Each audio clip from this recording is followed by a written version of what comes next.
نحمده ونصلي ونسلم على رسوله الكريم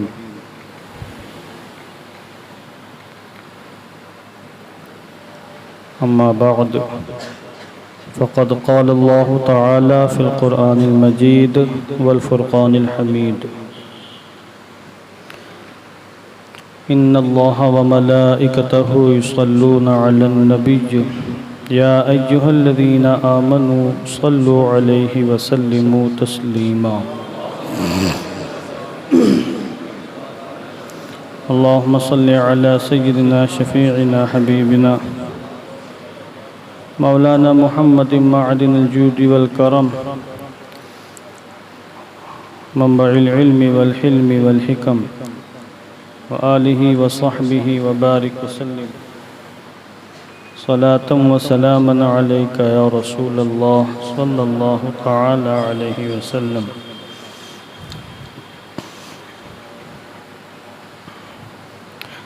بحمد اللہ تعالی ایک ہفتے کے گیپ کے ساتھ ہم آج پھر ہفتہ واری درس حدیث کی محفل میں شریک ہیں۔ اللہ عز و جل ہم سب کی حاضری قبول فرمائے اور ہم سب کو آقا کریم علیہ الصلوۃ والتسلیم کے احادیث کریمہ کی برکت عطا فرمائے۔ مختصر سے وقت میں ایک حدیث پاک پیش کرنے کی سعادت حاصل کروں گا، اور یہ کتاب الصلاۃ باب الدعاء فی التشہد کی یہ سمجھ لیجئے کہ آخری حدیث پاک ہوگی۔ اس کے بعد بھی دو چند حدیثیں ہیں، مگر ان کا مضمون آج کی حدیث پاک میں تقریباً مکمل ہو جائے گا، اس لیے انشاءاللہ عز و جل اس کے بعد میں باب الذکر بعد الصلاۃ شروع کروں گا کہ نماز کے بعد کس طرح کے ذکر کرنے ہیں اور احادیث کریمہ سے کس طرح کی دعائیں ثابت ہیں۔ یہ حدیث پاک جو آج آپ سماعت فرمائیں گے بڑی عظیم الشان یہاں پر روایت آ رہی ہے، اور ایک ایسی دعا آ رہی ہے کہ جو شاید آپ نے کبھی نہ سنی ہو، اور خود میں نے پہلی بار اس دعا کو پڑھا۔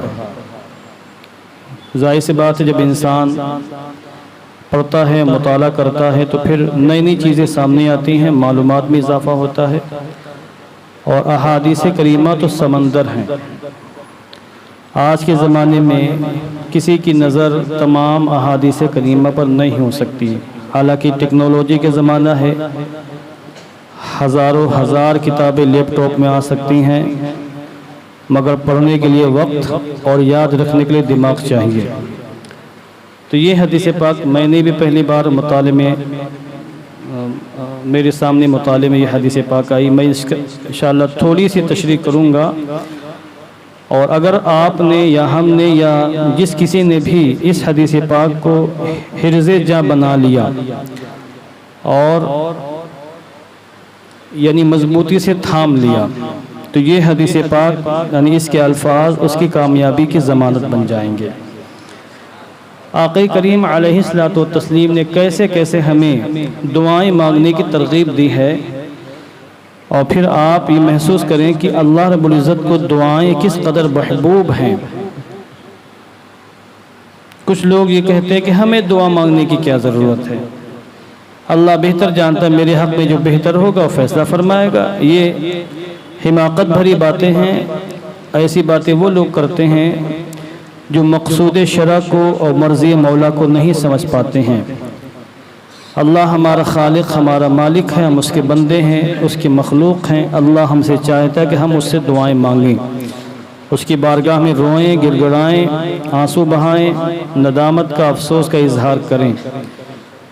اس لیے آقا دو عالم نور مجسم نے پیغمبر ہونے کے باوجود، معصوم ہی نہیں سید المعصومین ہونے کے باوجود دعائیں مانگیں، تاکہ ہمیں دعا کرنے کا سلیقہ آ جائے، دعا کرنے کا طریقہ آ جائے۔ مگر جیسا کہ میں نے اس سے پہلے بھی عرض کیا ہے کہ جب آپ اجتماعی شکل میں دعا مانگ رہے ہوں تو اختصاراً دعا مانگیں، مختصر دعا مانگیں۔ آپ کے پیچھے جو آمین کہنے والے سب لوگ ایسا نہیں کہ فارغ ہیں، دنیا بھر کی مصروفیات ہیں، اور تنہا دعا مانگنا ہو تو جس قدر دعائیں مانگیں آپ مانگ سکتے ہیں۔ یہاں تشہد کے بعد دعا مانگنے کا ذکر آ رہا ہے نماز کی حالت میں، اور اس سے پہلے کئی دعائیں معصورہ میں نے آپ کے سامنے پڑھی ہیں، اور میں نے خود بہت سی دعائیں معصورہ درس حدیث کی برکتوں سے یاد کر لی ہیں، ورنہ دو چند دعائیں ہم کو یاد تھیں، مگر جیسے جیسے دعائیں آ رہی میں ان تمام دعاؤں کو یاد بھی کرتا جا رہا ہوں، پڑھ بھی رہا ہوں۔ آپ میں سے ہے کوئی ایسا شخص جو یہ کہے کہ بھائی میں بھی یاد کر رہا ہوں، پڑھ بھی رہا ہوں؟ اگر ایک شخص بھی ہاتھ اٹھا دے تو دل کو سکون مل جائے۔ تو درس میں بیٹھنے کا مقصد فقط یہ نہیں کہ آپ سنیں اور چلی جائیں، چھوٹی چھوٹی دعائیں ہیں، یاد کریں، ان سے نکھار پیدا ہوتا ہے اور ایمان میں تازگی آتی ہے۔ آج کی آپ دعا دیکھیں، تھوڑی سی طویل دعا ہے، اس سے پہلے جو دعائیں مذکور ہوئی ہیں وہ کچھ مختصر تھیں، اس میں سے تھوڑی سی لمبی دعا میں گروپ پر بھی انشاءاللہ آج یا کل میں اس کو ڈال دوں گا اور ریکارڈ کر کے بھی ڈال دوں گا۔ جو حضرات شوق رکھتے ہیں یاد کرنے کا وہ لوگ یاد کر لیں گے اور پڑھنا شروع کر دیں گے۔ تشہد کے بعد سلام پھیرنے سے پہلے اس کو پڑھنا ہے۔ حضرت شداد بن اوس سے مروی ہے، انہوں نے کہا، یہ صحابی ہیں، کان رسول اللہ صلی اللہ علیہ وسلم یقول فی صلاتہ اے بعد التشہد۔ حضرت شداد بن اوس فرماتے ہیں کہ اللہ کے رسول صلی اللہ علیہ وسلم نماز میں التحیات کے بعد کبھی کبھی یہ دعا مانگا کرتے تھے جو یہاں آ رہی ہے۔ وہ دعائیں بھی ہیں جو پہلے آپ نے پڑھی ہیں، سنی ہیں، یاد بھی کی ہوں گی۔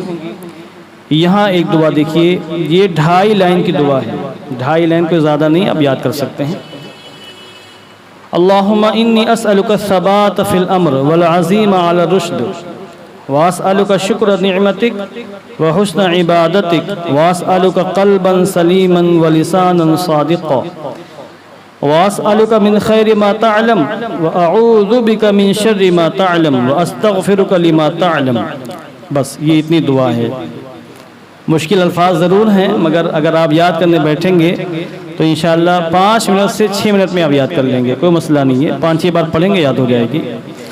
ابھی آپ اس کا ترجمہ دیکھ لیں اور پھر تھوڑی سی تشریح، پھر آپ کو یہ تشریح سوچنے پر مجبور کر دے گی کہ ہمیں یہ دعا یاد کرنی چاہیے کہ ہم اپنے رب سے یہ ساری چیزیں مانگیں، یہ اہم چیزیں۔ لوگ مالداروں سے قیمتی چیزیں مانگتے ہیں، اللہ تو تمام مالداروں کا بھی خالق ہے، تو اس سے وہ قیمتی چیزیں مانگی جائیں جن کے ہم سب کے آقا نے نشاندہی فرمائی ہے۔ حضور دعا مانگا کرتے تھے ہم سب کو بتانے کے لیے کہ ایسے دعا مانگی جاتی ہے۔ کیا کہتے تھے؟ اے اللہ میں تجھ سے امر میں ثبات کا سوال کرتا ہوں۔ امر کا معنی کیا ہے؟ یہاں پر امام ملا علی قاری نے اس کی وضاحت کی ہے اور امر کا معنی بیان کیا، اے فی جمیع الامور المتعلقہ بامر الدین، یعنی دین سے ریلیٹڈ تمام معاملات میں ثابت قدم رہنے کا میں تجھ سے سوال کرتا ہوں۔ اور یہ بہت بڑی بات ہے، دین کے سینکڑوں ہزاروں جو بھی معاملات ہیں، حضور فرماتے ہیں اے اللہ میں تجھ سے سوال کرتا ہوں کہ دین کے تمام معاملات میں تو ہمیں ثابت قدم فرما، کہ ہمارے پیر میں تزلزل پیدا نہ ہو، لغزش پیدا نہ ہو، ڈاما ڈول نہ ہو جائے کہیں۔ اور یہ بہت بڑی بات ہے۔ آگے والعزیمت علی الرشد، اور ہدایت پر عزیمت کا میں تجھ سے سوال کرتا ہوں۔ رشد اور رشد یہ دونوں طرح کی لغات مستعمل ہیں، آپ چاہے رشد پڑھ لیں چاہے علی رشد پڑھ لیں، دونوں طرح کی آپ کو اجازت ہے۔ اور ایک لفظ پڑھا ہوگا آپ نے عزم، اور یہ اردو بھی استعمال ہے کہ بھئی ہم نے عزم کر لیا ہے۔ کسی معاملے میں اگر آپ کو شک ہے تو پھر اس کو عزم نہیں کہتے ہیں۔ جیسے کسی دعوت میں آپ کو یہ بھی ہے کہ چلے جائیں گے، کوئی ملے گا تو، یا ورنہ نہیں جائیں گے، کوئی نہیں ملے گا تو جا بھی سکتے نہیں بھی جا سکتے ہیں، ڈاما ڈول ہیں، دونوں معاملات ہو سکتے ہیں۔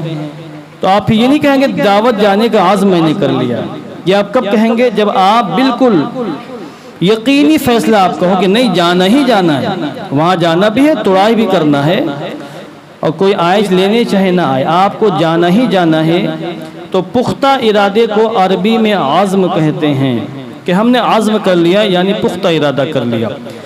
اسی کو عزیمہ بھی کہا جاتا ہے، دونوں ورڈ استعمال ہوتے ہیں، عزیمہ اور عزم۔ اور رشد کا معنی ہدایت ہے، اے اللہ میں تجھ سے ہدایت پر مضبوطی سے قائم رہنے کی اور ہدایت کا پختہ ارادہ کرنے کا سوال کرتا ہوں، کہ میں تا دم حیات ہدایت پر قائم رہوں اور ہدایت کے معاملات میں کوئی تزلزل پیدا نہ ہونے پائے، کوئی شک و شبہ نہ پیدا ہونے پائے، کوئی کمزوری نہ پیدا ہونے پائے. یہ ہدایت کا معاملہ ہو گیا. اور میں تیزی کے ساتھ آگے بڑھ رہا ہوں، مزید تشریح بھی ہو سکتی ہے مگر چونکہ مجھے حدیث پاک 20 منٹ میں مکمل کرنی ہے. آگے حضور فرماتے ہیں وَأَسْأَلُكَ شُكْرَ نِعْمَتِكَ، اے اللہ میں تجھ سے تیری نعمت کے شکر کا سوال کرتا ہوں کہ تو نے مجھے جو طرح طرح کی بے شمار ظاہری باطنی نعمتوں سے سرفراز فرمایا ہے، میں ان نعمتوں پر تیرا شکر ادا کروں، اس کی توفیق کا میں تجھ سے سوال کر رہا ہوں. کیونکہ ہر چیز کی توفیق اللہ کی جانب سے ملتی ہے، بندے کو توفیق نہ ملے تو بندہ شکر نہیں ادا کر سکتا ہے. اس لیے نعمتوں کا مطالبہ بھی کریں اللہ سے کہ اللہ ہمیں نعمتیں دے، اور ان نعمتوں پر شکریہ ادا کرنے کی توفیق بھی مانگیں کہ اللہ نعمتوں کا شکر ادا کرنے کی توفیق بھی ہمیں عطا فرما، ہمیں ناشکرہ نہ بنا. اور اس کی نعمتوں کا شکر یہ ہے کہ اللہ نے جن باتوں سے منع فرما دی ان سے دور رہیں، اور جن باتوں کا حکم دیا ان پر گامزن ہو جائے، عمل پیرا ہو جائے. یعنی اوامر جن کا حکم ہے ان پر عمل کرنا ہے، اور زواجر نواہی جن سے منع کیا ان سے باز رہنا ہے. تو جو شخص باز رہ لے اور جو شخص عمل کر لے جائے تو آٹومیٹک وہ اللہ کا شکر ادا کر رہا ہے، بھلے وہ زبان سے نہ کہے کہ اللہ تیرا شکریہ. اور زبان سے شکریہ کی کوئی حیثیت نہیں ہے. سمجھ لیں آپ، ایک انسان بے نمازی ہے، حرام خوری اور حرام کاری کر رہا ہے، فسق و فجور کے گناہوں کے دلدل میں دھنسا ہوا ہے، اور پھر وہ اللہ تیرا شکر ہے، کھانا کھایا اللہ تیرا شکر ہے، نماز نہیں پڑھ رہا ہے، تو پھر اس کا شکر یہ کوئی نہیں ہے، اس کی کوئی حیثیت نہیں. شکر کا سب سے اونچا مقام یہ ہے کہ انسان ان تمام باتوں پر عمل کرے اللہ نے جن پر عمل کرنے کا حکم دیا ہے، اور ان تمام باتوں سے باز رہنے کی کامیاب کوشش کرے جن سے اللہ نے باز رہنے کا حکم دیا. یہ ہے شکر ادا کرنا. تو یہاں حضور نے تعلیم ارشاد فرمائی کہ ہمیں چاہیے کہ ہم نماز کی حالت میں اللہ سے دعا مانگے کہ اللہ تو ہمیں اپنی دی ہوئی نعمت پر شکر ادا کرنے کی توفیق عطا فرما. یہ دعا مانگیں گے تو کبھی نہ کبھی دعائیں قبول ہی ہو جائیں گی.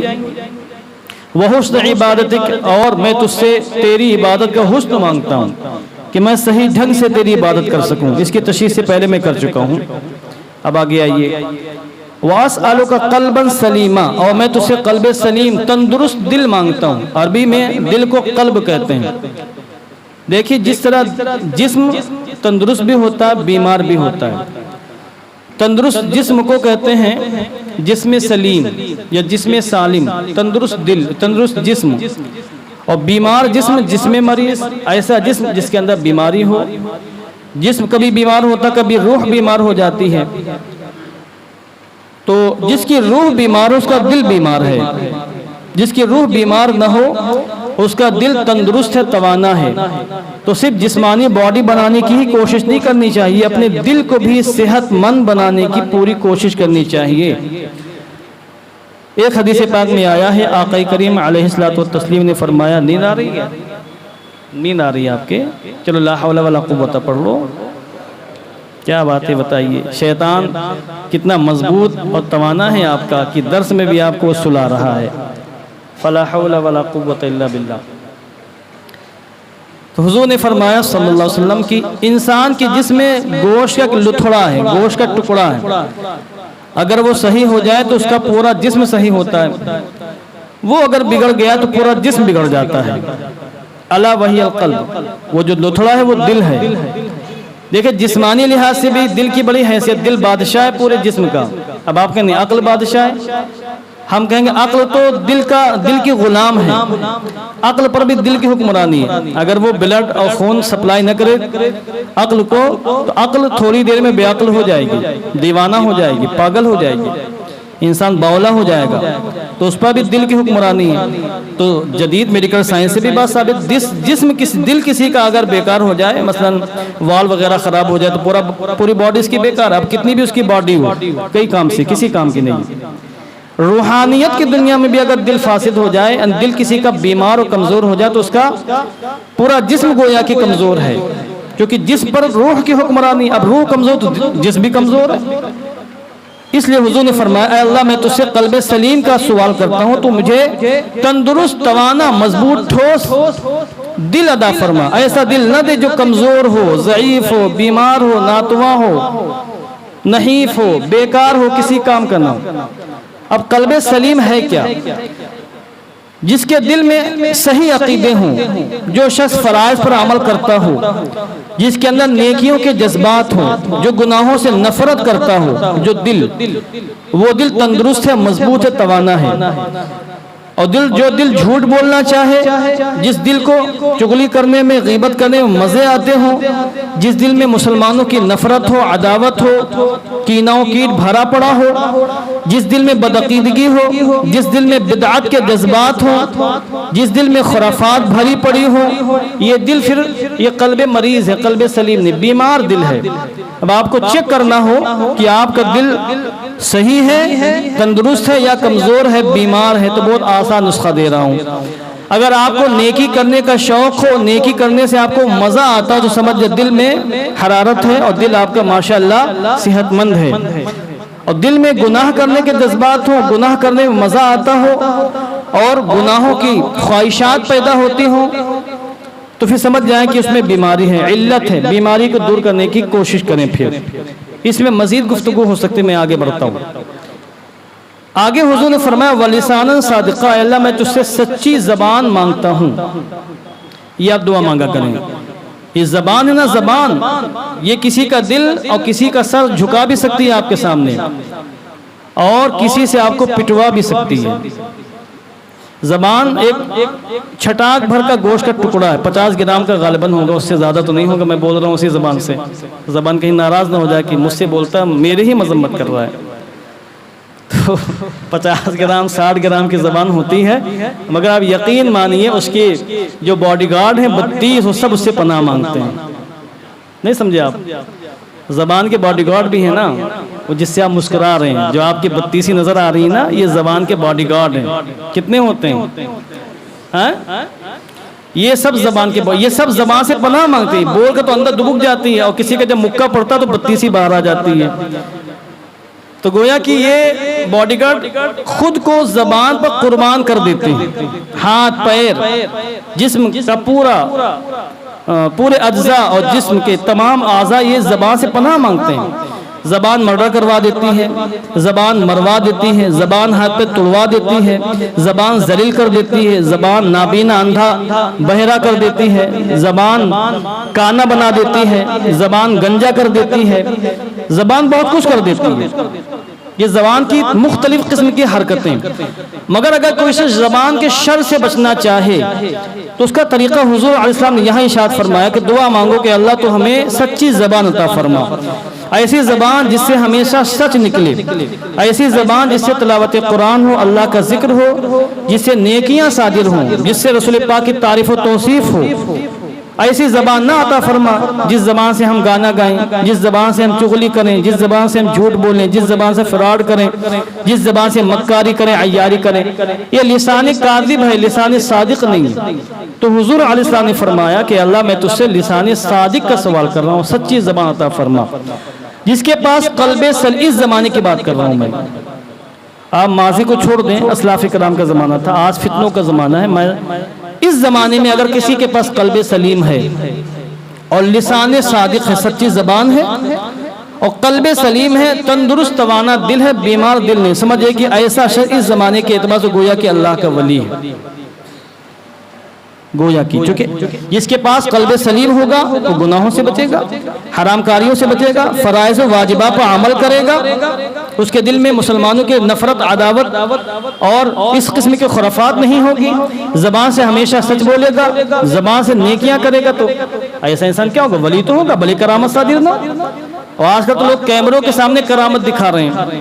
پاکستان میں ایک پھونک مار بابا ہیں، کیسے پھونکتے ہیں، عجیب طرح پھونکتے ہیں کہ وہ دھم دھم آواز نکلتی ہے۔ میں نے ان کے کئی ویڈیو دیکھے ہیں، تو ان کو میں پھونک مار بابا کہتا ہوں، اور میرا دل کہتا ہے کہ وہ شخص فراڈی ہے، واللہ تعالی عالم، باقی علم اللہ کے حوالے۔ ابھی کل میں نے اس کا ایک ویڈیو دیکھا، کسی نے ڈالا فیس بک، اس پہ واٹس ایپ پر، اور میرا موبائل اس میں آٹومیٹک وہ ڈاؤن لوڈ ہو جاتا ہے، نہ جانے کیوں، مجھے ہر ہفتے ڈیلیٹ مارنا پڑتا ہے، سینکڑوں ویڈیوز خود بخود آ جاتے ہیں کئی گروپ کے۔ تو وہ کسی کا رد کر رہے تھے، پھونک مار بابا، تھوڑا سی کلپ تھی، اس میں کہہ رہے تھے کہ خدا کی قسم تم جھک جاؤ میرے سامنے کہ تم کو کرامت کر کے دکھاؤں گا میں۔ اللہ والوں نے کبھی کرامت کا دعویٰ نہیں کیا. جو کہے کہ میں ولی ہوں کرامت والا ہوں سمجھ جائے کہ ڈھکوسلے باز ہے اور یہ جو ہے اس کے پاس سحر وغیرہ کے معاملات ہیں. یہ ولی نہیں ہے. جو وہ دجال آ گیا بہت بڑی بڑی بھی دکھائے گا وہ تو سب سے بڑا ولی ہو جائے گا معاذ اللہ. جبکہ وہ کافر ہوگا, کافر گر ہوگا, بارش برسائے گا, مردوں کو زندہ کرے گا, سبزیاں اگائے گا, پھل فروٹ اگائے گا. اگر یہی چیزیں کرامت ہو جائیں تو پھر دجال سے بڑا کون ولی ہوگا پھر؟ حالانکہ اس کا کفر احادیث کریمہ سے ثابت, اس پر لکھا ہوگا ماتھے پر کاف فارا کافر ہے. تو یہ شیطانی چیلے ہیں جو اس قسم کی باتیں کرتے ہیں. میں سمجھتا ہوں اس زمانے میں لسان صادق اگر قلب سلیم ہے. ابھی آج اتوار ہے, ابھی کل ہی کی بات ہے نا, مصباح صاحب قبلہ کل تشریف لائے ہیں.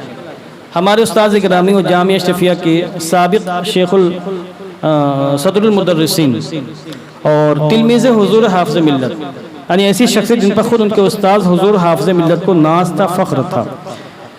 اور ان کے بارے میں علامہ یاسین اختر مصباح صاحب قبلہ علیہ الرحمہ جن کا وصال ہو چکا ہے, ان کے بچپن کے ساتھی ہیں وہ علامہ یاسین اختر, جن کے قلم کی دھوم دنیا میں مچی ہوئی ہے. بہت بڑے عالم دین تھے, ابھی جلدی ہی انتقال ہوا علامہ یاسین اختر مصباحی.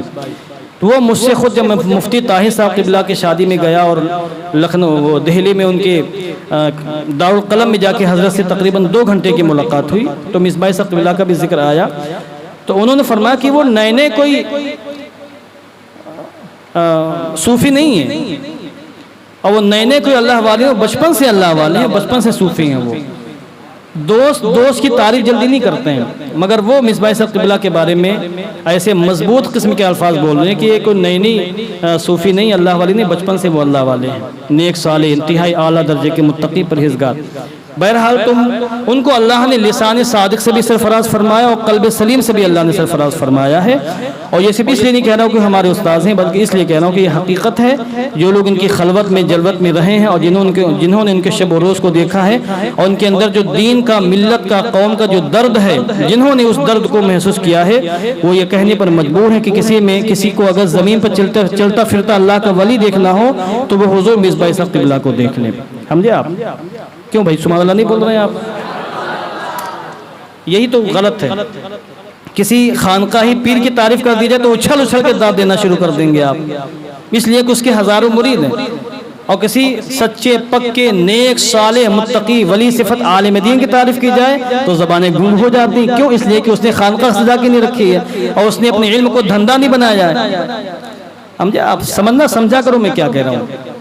بس آخری بات, وَاسْأَلُكَ مِنْ خَيْرِ مَا تَعْلَمُ, اور میں تجھ سے سوال کرتا ہوں اس بھلائی کا جسے تو جانتا ہے. یعنی اللہ جن چیزوں کو تو بھلا جانتا ہے, تیرے علم کے مطابق جو چیزیں بہتر ہیں وہ تو مجھے عطا فرما. میں تجھ سے ان تمام باتوں کا سوال کرتا ہوں. وَأَعُوذُ بِكَ مِنْ شَرِّ مَا تَعْلَمُ, اے اللہ میں تجھ سے ان تمام چیزوں کہ شر سے پناہ مانگتا ہوں جن کی شرارت کو تو جانتا ہے. تیرے علم کے مطابق جو چیزیں بری ہیں, شریر ہیں, غلط ہیں, میں ان تمام باتوں سے تیری پناہ مانگتا ہوں. وَاسْتَغْفِرُكَ لِمَا تَعْلَمُ, اے اللہ میں ان تمام گناہوں سے تجھ سے مغفرت چاہتا ہوں, بخشش چاہتا ہوں جنہیں تو جانتا ہے. اب ظاہر بات یہاں تو یہ تو نہیں کہہ سکتے جن کو تو نہیں جانتا ہو, یہ جانتا سب سے, اللہ جانتا ہی جانتا ہے. وہاں تو علم کی نفی کرنا ہی کفر ہے, کوئی کہہ نہیں سکتا ہے. اس لیے یہاں ترجمہ جو ہے وہ یہی ہے, بالکل لفظی ترجمہ, کہ میرے جن گناہوں کے بارے میں تو جانتا ہے, یعنی میں نے تیرا جو بھی حق نہیں ادا کیا اور میں نے گناہ کیا ہے, اللہ تو بخوبی جانتا ہے. میں ان تمام گناہوں سے تیری معافی چاہتا ہوں, تیری مغفرت چاہتا ہوں, تجھ سے بخشش کا مطالبہ کر رہا ہوں. اب آپ دیکھیے اس میں شر سے پناہ بھی آ گئی, خیر کا مطالبہ بھی ہو گیا, گناہ کی مغفرت کا ذکر بھی ہے, قلب سلیم کا مطالبہ بھی ہے, لسان صادق کا مطالبہ بھی ہے, نعمتوں کا شکر ادا کرنے کا سوال بھی ہے, اور عقائد کی تصحیح کے بارے میں سوال بھی ہے, دینی معاملات میں ثابت قدمی کا ذکر بھی ہے, سوال ہے, اور حسن عبادت کا مطالبہ بھی ہے. تو ایک بندہ مومن کو جتنی بھی چیزیں چاہیے تھیں وہ ساری چیزیں یہاں عاقد عالم نے ذکر فرما دی. اس لحاظ سے یہ دعا بڑی عظیم الشان ہے. آپ اس کو یاد کریں, اور انشاءاللہ یاد کرنے بعد 2-3-4 بار پڑھیں گے آپ نماز میں تو یہ دعا ایسی یاد ہوگی کہ مرتے دم تک آپ کبھی انشاءاللہ اس کو فراموش نہیں کر پائیں گے. وآخر دعوانا ان الحمدللہ رب العالمین.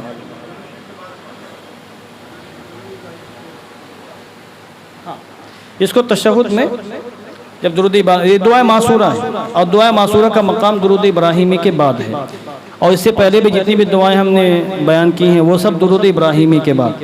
تو اگر میرے منہ سے اتحیات کے بعد نکلا تو اس کا معنی یہی کہ اتحیات کے بعد پہلے درود ابراہیمی پڑھنا ہے، اور درود ابراہیمی کے بعد یہ دعائے معصورہ آپ کو پڑھنا ہے۔